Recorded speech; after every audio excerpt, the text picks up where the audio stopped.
Dating after divorce, dating while separated. Let's get into this content. I'm going to talk about both. In this short little video, grab a pen, grab a paper. I'm going to be spitting some nuggets with you that I go through with my clients. People who want to reinvent their lives after divorce, people who are dipping their toe back into dating again after divorce. So I help people to accomplish this, and there are certain things that people often do that get them into trouble when they are trying to date after divorce. Number one, did you take enough time after your divorce for yourself before entering the dating marketplace again? There are a lot of things that happen to people during the divorce process. Sometimes it's incredibly stressful. Sometimes it's very painful. It's a combination of both. There's a whole new life that you are creating for yourself. You are becoming somebody different.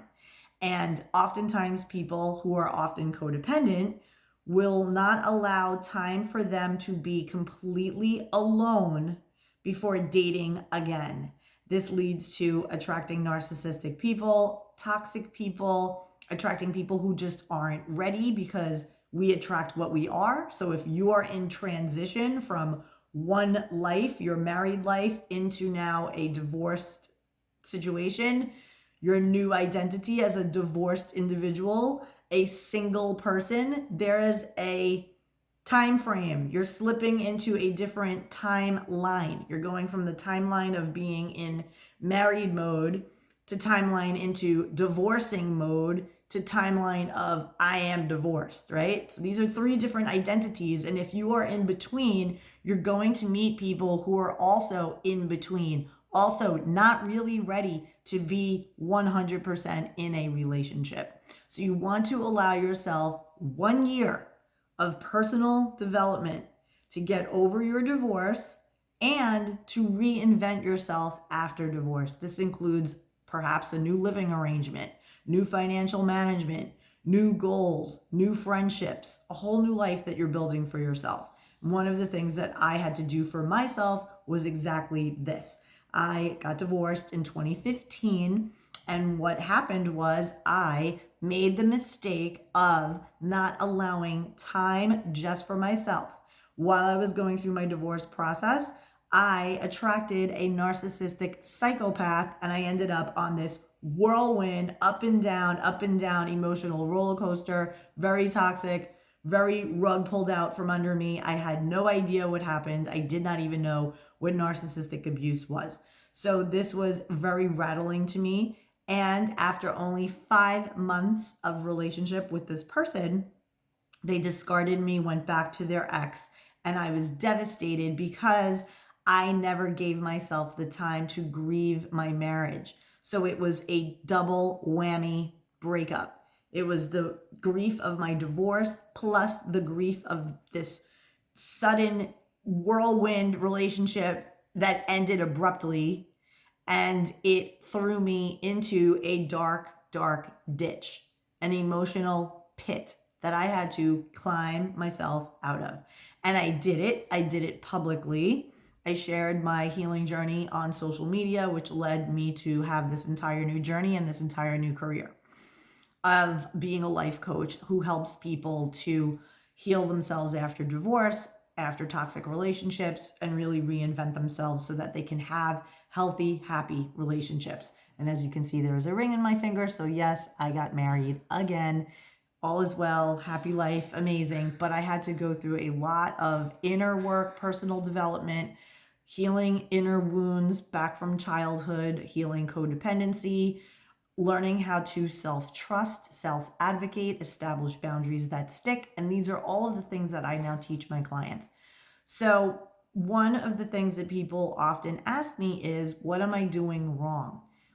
Is it me? I'm getting people taking my number, but they're not asking me out on dates. This is exactly when you can tell that you're not ready to date. This is when you can tell that you need to do more inner work, because you are in, like I said earlier, in between identities. There's something that I do with my clients called identity work.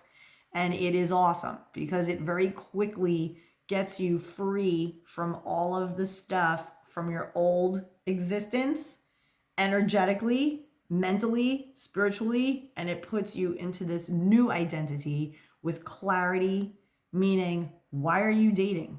What are you dating for? Are you dating for companionship? Are you looking to find the one where you're going to get married again? Are you looking for a long-term relationship? Are you looking, just like I said, companionship, somebody that you can hang out with and just do fun stuff with, that there is really no talk of future, there is no talk of merging lives. So it's very important to get very clear about what it is you're dating for. What is the purpose? It could just be entertainment, right? Sometimes people who get divorced, they enter a new season of their life post-divorce where they don't want any kind of commitment. They just want to date for fun. They want to have attention. They want to be doted on. They want to have nice dinners, go out with people. And for men, same thing. They want the companionship. They want to feel that date kind of excitement.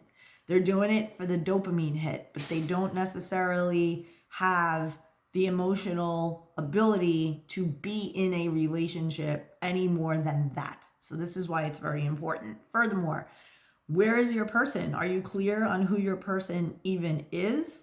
That's another important aspect to this.